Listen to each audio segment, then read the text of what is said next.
Good morning guys, welcome to my YouTube channel. এখন আমি স্নান করে নিয়েছি, এখন পুজো দিতে বসবো।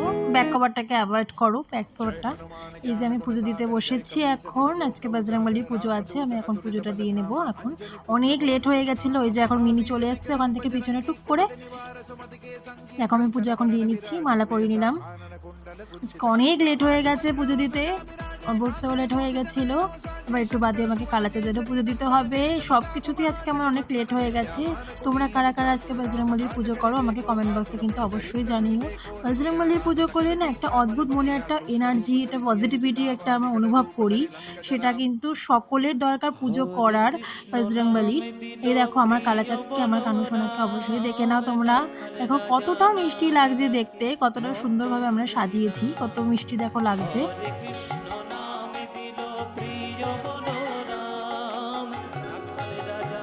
কারণ মুখ দেখলে না একটা মনের মধ্যে না একটা অদ্ভুত অনুভব হয়, আমার প্রচণ্ড ভালো লাগে। দেখো আমি ঘন্টা আনতে ভুলে গেছিলাম, ঘন্টা অন্য ঘরে ছিল, ওটা আমি আনলাম। আগুনের তাপ আমি অবশ্যই দেবো, আগুনের তাপ তাদেরকে না দিলে তারা মানে কি বলবো আমি বোঝাতে পারবো না। আমার মনে হয় যেন জিনিসটা অসম্পূর্ণ হয়ে রয়েছে, আমাকে তাকে আগুনের তাপটা তাকে দিতেই হয়।